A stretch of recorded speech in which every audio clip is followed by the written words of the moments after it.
In this week's parashah, there appears a passage that many of you might be familiar with.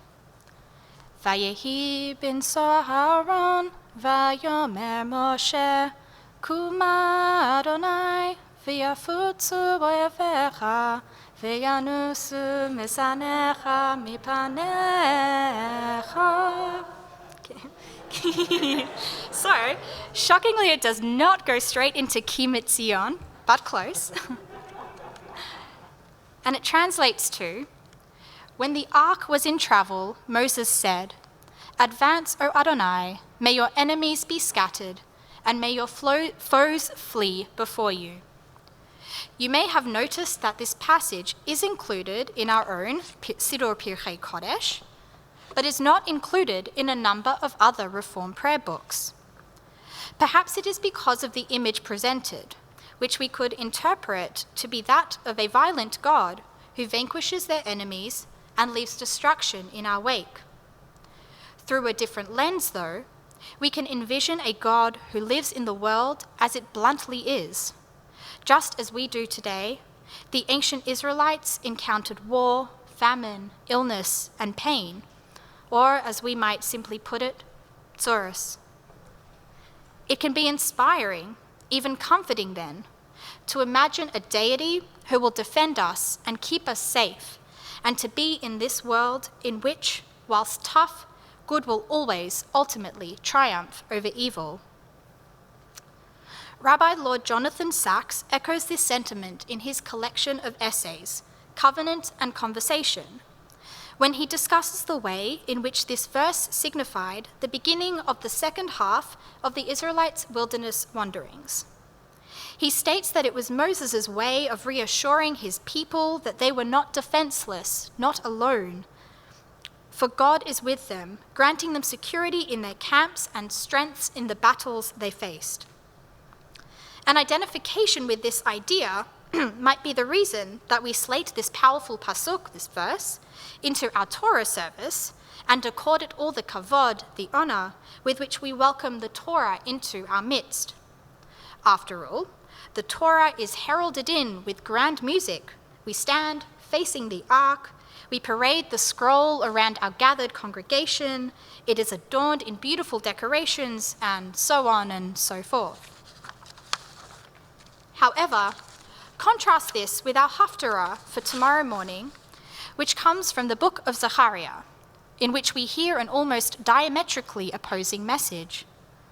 Lo v'chayil v'lo v'koach, ki im beruchi amar Adonai tzvaot. Not by might and not by power, but by my spirit, said Adonai of hosts. This seems contradictory from what we read in our Torah. Instead of seeking victory through confrontation, we are implored to believe that trust in God will be enough, and that conviction in our faith will soften life's hard knocks. It is, in other words, the aspirational, an expression of the hope that peace will reign and that the world that could be is indeed possible. Subsequently, when we compare and contrast the messages we receive from the ancient words of our tradition this week, we live in the tension between the world as it is and the world as it could be. Returning to Rabbi Sacks's excellent collection of essays, he speaks about how the prophets of Israel were so radically different to their ancient Middle Eastern counterparts, precisely because they did not subscribe to the idea that they could predict the future, the world as it could be. Rather, they saw themselves as co-authors of the divine script, and this means that what happens in our world might be largely up to us. The tension then, according to Rabbi Sacks, exists between our ability to be God's partners and the eternal nature of a God who transcends time and space. Now, being realistic, we all stand on both sides of this tricky dividing line. We have moments when the world is almost too much to deal with, and we wonder how the script goes so awry and why bad things happen to good people. Yet, we also have moments in which our hearts soar and we marvel at life's wonders, which are God's wonders too. The great news for us as Jews is that Shabbat is one such moment, And how lucky that we get to experience that joy, that relief, that break from life's troubles each week. As Rabbi Abraham Joshua Heschel reminds us, the Shabbat is a palace in time in which we have the opportunity to cease being in the world of creating and the corporeal, the world as it is, to revel in the world of creation and eternity, the world as it could be. In allowing ourselves to pause and soak in this precious time, we too can aspire to a more peaceful future and a vision of a brighter world.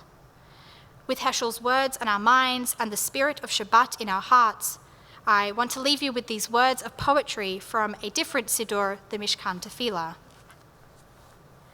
There are days when we seek things for ourselves and measure failure by what we do not gain. On Shabbat, we seek not to acquire, but to share. There are days when we exploit nature as if it were a horn of plenty that can never be exhausted. On Shabbat, we stand in wonder before the mystery of creation. There are days when we act as if we cared nothing for the rights of others. And on Shabbat, we remember that justice is our duty and a better world our goal. So we embrace Shabbat, day of rest, day of wonder, day of peace. Ken Yehi Ratzon, Shabbat Shalom.